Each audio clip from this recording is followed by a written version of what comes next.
रत्नागिरीसारख्या छोट्या शहरात एका व्यक्तीचा जन्म होतो। तो व्यक्ती त्याच्यानंतर अपार कष्ट करून दारिद्र्यामधनं अगदी लहानपणाचे दिवस घालवून त्याच्यानंतर तो मुंबईला जाऊन अशा काही अचाट गोष्टी करतो की त्याचा थांगपत्ता अनेक लोकांना अनेक वर्ष लागत नाही। त्यानंतर त्या व्यक्तीची मजल एवढी जाते की सर्वात उत्कृष्ट चरित्रकार म्हणून त्यांची ओळख होते आणि अनेक लोकांचं चरित्र लिहिणारा व्यक्ती म्हणून त्याची ओळख ही फक्त काय कोकणात, महाराष्ट्रात किंवा राष्ट्रीय पातळीवर होते असं नाही, तर कधीकधी आंतरराष्ट्रीय पातळीवर गेलेली दिसते। आणि शेवटी असा एक व्यक्ती रत्नागिरी शहरातला, कोकणातला हा एवढं उत्तुंग कार्य करतो की पद्मभूषण ह्या पुरस्काराने त्याला सन्मानित केलं जातं। आज आपण ह्या व्यक्तीची कथा ऐकणार आहोत। त्या व्यक्तीचं नाव आहे डॉक्टर धनंजय कीर। त्यांचा जीवनपट नक्की काय होता, अगदी लहानपणापासून ते मोठं होण्यापर्यंत त्यांच्या वेगवेगळ्या गोष्टी आणि एका अतिशय उत्कृष्ट व्यक्तिमत्वाची चुणूक ते कशी दाखवत होते, ह्या सगळ्याची उत्तरं आज आपण ह्या व्हिडिओमध्ये बघणार आहोत। आणि लक्षात घ्या, धनंजय कीर हे कायम चरित्रकार म्हणून लोकांना माहिती आहे, पण त्याहीपेक्षा ते एक व्यक्ती म्हणून कसे होते, त्यांचं चारित्र्य कसं होतं, त्यांची बुद्धिमत्ता काय होती, त्यांची विचार करण्याची पद्धत कशी होती, या सगळ्याची उत्तरं आज आपण या व्हिडिओमध्ये बघणार आहोत। नमस्कार, मी राधेय अँड वेलकम टू इतिहास मॅटर्स।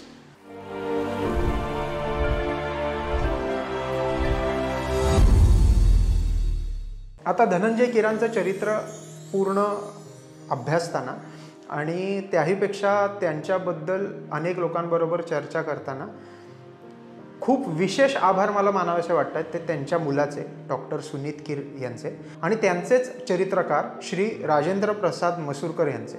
त्यांच्याशी बोलताना, त्यांच्याशी गप्पा मारताना आणि चर्चेतून जेव्हा मला धनंजय कीर जे समजले ते अतिशय विलक्षण होते आणि वेगळे होते।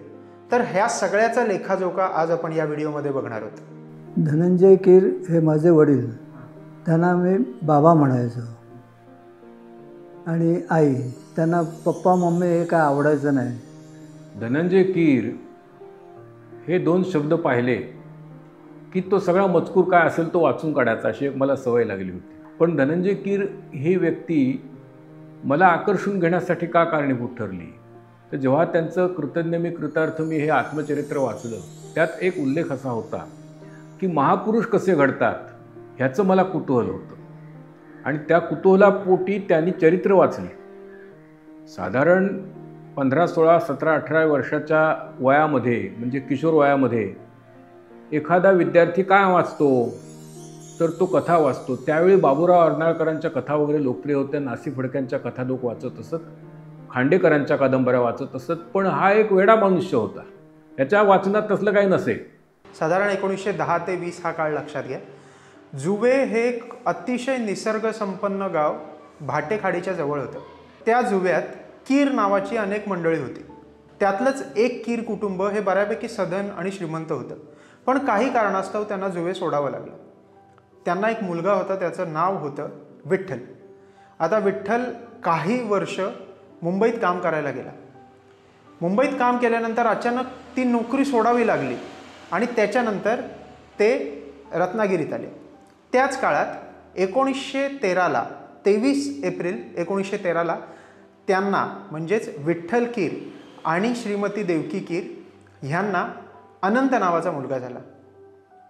पण तो मुलगा झाल्यानंतर फार हलाखीचे दिवस त्या कीर कुटुंबाला बघायला मिळाले। हळूहळू देवकीबाई ह्यांची परिस्थिती पण नाजूक होत होती। कुठल्या तरी आजारांनी त्यांना बेजार केलं होतं। साधारण काही वर्षातच ती गेली आणि 12 वर्षाचा अनंत कीर हा तसा आईविना एकटा पडला। पण तो काळ होता तो पूर्ण कोकणाच्या संक्रमणाचा होता। तुम्ही जर तो काळ बघितला तर 1924 साली स्वतः स्वातंत्र्यवीर सावरकर इकडे आले होते आणि स्वातंत्र्यवीर सावरकर आल्यामुळे पूर्ण रत्नागिरीतलं वातावरण सामाजिक कार्यात एकदम उजळून गेलं होतं। आणि त्याच काळात स्वतः अशा उत्तुंग माणसाचा सहवास अनंत कीर यांना लाभला। पण ती कथा फार इंटरेस्टिंग आहे। जेमतेम 13-14 वर्षाचा मुलगा रत्नागिरीमधल्या प्रभात फेरीमध्ये जातो रत्नागिरी हे त्यावेळी तसं पाहिलं तर चळवळीमध्ये वगैरे जागृत असलेले असे शहर होतं आणि नेहमीच प्रभात फेऱ्या निघायच्या, गांधीवादाचे दिवस होते आणि लोक घोषणा देत होते, महात्मा गांधी की जय, महात्मा गांधी की, म्हणजे लगे बाकीचे सगळे लोक जय म्हणायचे मोठ्याने. वैजनाथ आठले नावाचा अनंत किरांच्या बरोबरचा एक मुलगा होता, त्याने मध्येच म्हटलं सावरकर बंधू की. लोकांनी त्या टेम्पोच्या भरात जय म्हटलं आणि सगळे लोक जय म्हणतायत. कोणी म्हणून महात्मा गांधी की जय, सावरकर बंधू की जय, सगळे लोक अगदी मोकळेपणाने जय म्हणत होते. कोणाच्या काही लक्षात, हा एकच असा विद्यार्थी होता त्याच्या लक्षात येते काही विसंगती आहे. सगळे महात्मा गांधी म्हणजे सावरकर कोण, मध्येच कुठून आले. ही जी सावरकर वेगळं काहीतरी आहे आणि हे ज्याने टिपलं तो कशाच्या जीवावर टिपलं त्याने, तर ती प्रतिभा आहे, त्याच्याही पुढे जाऊन ती प्रज्ञा आहे, अंगभूत अशी आहे. केवळ वाचनाने आलेली, केवळ अभ्यासाने आलेली अशी प्रतिभा नव्हे. आधी थोडे दिवस गव्हर्नमेंट स्कूलमध्ये आणि त्याच्यानंतर पटवर्धन हायस्कूलमध्ये त्यांचं शिक्षण झालं. विशेष गोष्ट अशी की वाचनाची आवड अगदी लहानपणापासून अनंत कीर यांना दिसते. तो काळ पूर्ण बघितलं तर राष्ट्रीय पातळीवर गांधींचं महत्त्व खूप जास्त वाढलं होतं. त्याबरोबर काँग्रेसचं महत्त्व खूप वाढत असताना स्वातंत्र्यवीर सावरकरांसारखा एक व्यक्ती हा अनंत कीरांना जास्ती भारावून टाकत होता. 1938मध्ये त्यांना office of education department Mumbai काउन्सिलमध्ये नोकरी लागली. आता ही सगळी खरी तर एका कलाटणीची सुरुवात आहे. एक पॅराडाईम शिफ्ट पूर्ण त्यांच्या आयुष्यात झाला आणि तो आपण आता बघूया काय आहे ते.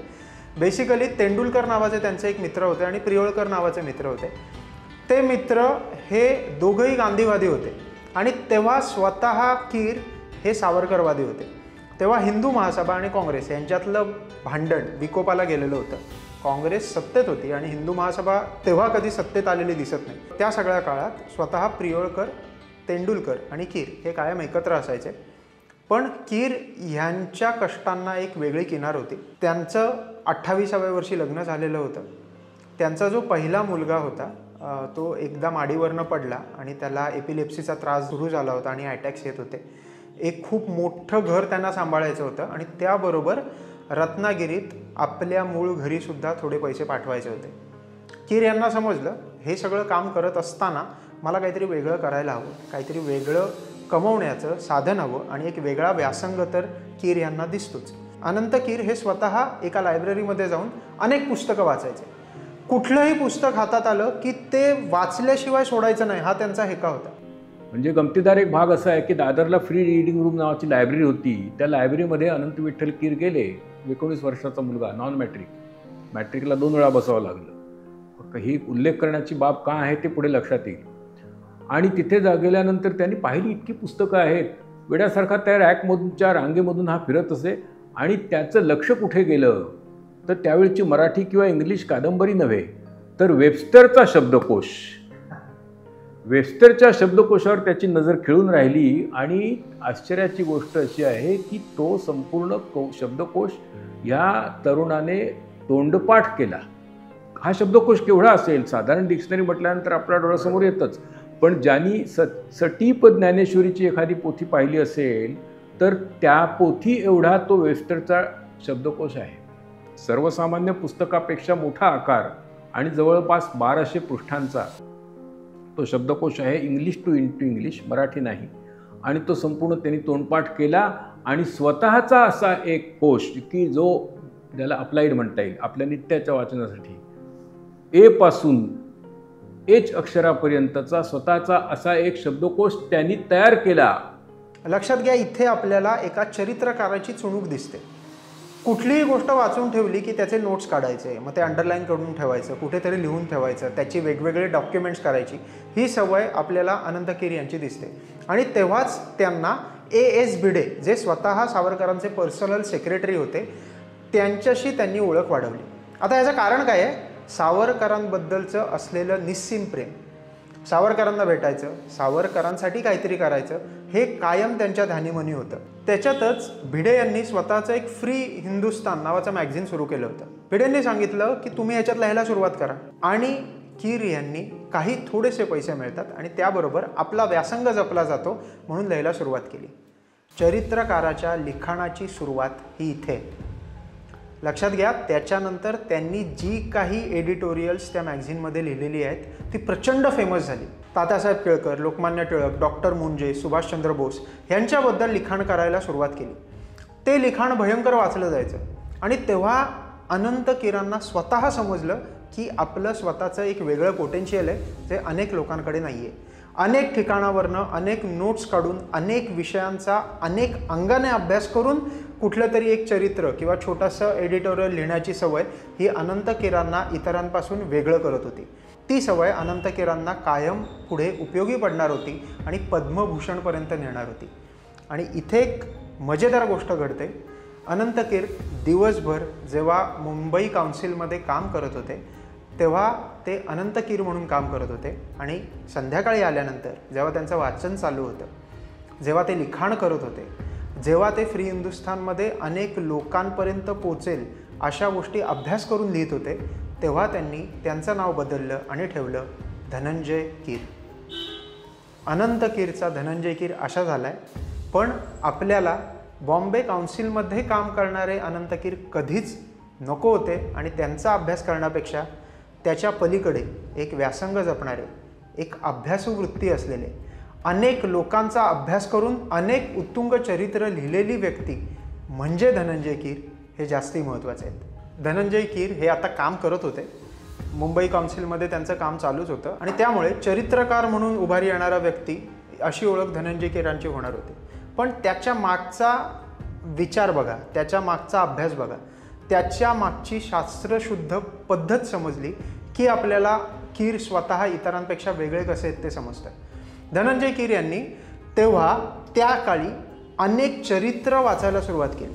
त्याहीपेक्षा तेव्हा जे पाश्चिमात्य संस्कृतीतले वेगवेगळे चरित्रकार होते त्यांनी काही पुस्तकं लिहिली होती, ती पुस्तकं वाचायला सुरुवात केली. ह्याचं कारण काय आहे तर स्वतः धनंजय कीर यांचं म्हणणं होतं की आपण जर कुठलंही काम करत असू, आपण जर चरित्र लिहित असू तर आधी लोकांनी त्याच्यावर विचार कसा केला आहे, चरित्र लिहिण्याची एक स्वतःची वेगळी पद्धत कशी असू शकते याचा अभ्यास करायला हवा. आणि त्याच्यानंतर पुढची अनेक वर्ष स्वतः धनंजय कीर लायब्ररीमध्ये बसून अशा लोकांची पुस्तकं वाचायला सुरुवात करू लागले. आणि मग अशी एक वेळ आली, असा एक काळ आला जेव्हा त्यांना चरित्र लिहिण्याची इच्छा झाली. चरित्र लेखन कसं करावं त्याचं एक शास्त्र आहे. प्रत्येक गोष्टीचं एक शास्त्र असतं. एखाद्या मनुष्याने छन्नी आणि हातोड्याने मूर्ती कोरायची म्हटलं तर छन्नी कुठल्या हातात घ्यायची, हातोडा कुठल्या हातात घ्यायचा त्याचं शास्त्र आहे. तसं प्रत्येक विषयाचं शास्त्र आहे. चरित्र कसं लिहायचं ह्याचं शास्त्र आहे. त्यावेळी उपलब्ध असलेली इंग्लिश पुस्तकं मराठी नव्हतीच, आजही नाहीत. त्या पुस्तकांचा तलस्पर्शी अभ्यास केला आणि नंतर आपल्या कृतज्ञ मी कृतार्थ मी ह्या आत्मचरित्रात असं नमूद केलं की आता चरित्र कोणाचे लिहावयाचे हा प्रश्न उरला होता. तेव्हा मला सावरकर दिसले. मला ही गोष्ट विशेष वाटते. मी त्यांचं चरित्र लिहिण्याकरिता हवा तेवढा अभ्यास करण्याचा प्रयत्न केला. पुस्तकं खूप वाचली, खूप लोकांनी लिहिलेली चरित्र वाचली, अनेकांची चरित्र वाचली, अनेक लेखकांची चरित्र वाचली. पण आधी चरित्र लेखन कसं करायचं ह्याचा अभ्यास आणि नंतर कोणाचं करायचं, तो चरित्रनायक शोधायचा, अशा प्रकारचं दुसऱ्या कुठल्याही लेखकाचं काम झालेलं मला आढळलेलं नाही. हे त्यांचं एक वैशिष्ट्य होतं. पूर्वी ते त्यांच्या मामांकडे राहत असत घुडेवटारमध्ये. नंतर घुडेवटारमध्ये राहत असताना ते जेव्हा नोकरीला लागले मॅट्रिक होऊन, त्याच्यावेळी त्यांना असं वाटायला लागलं आपलं घर असावं. तेव्हा 38 साली त्यांनी नोकरीला सुरुवात करताना त्यांनी जागा शोधायला सुरुवात केली आणि नेमके पाटीलवाडीत इथे त्यांना जागा मिळाली, जी मला वाटतं फडके म्हणून कोणतरी ब्राह्मण होते त्यांची होती आणि ती 38 साली घेतली जवळजवळ. आणि नंतर पैसे नसल्यामुळे वडिलांना काय घर बांधता आलं नाही, ते नोकरी करायला लागल्यानंतर जवळजवळ 40 साली त्यांनी घराला सुरुवात केली आणि 42 साली संपूर्ण घर पूर्ण झालं.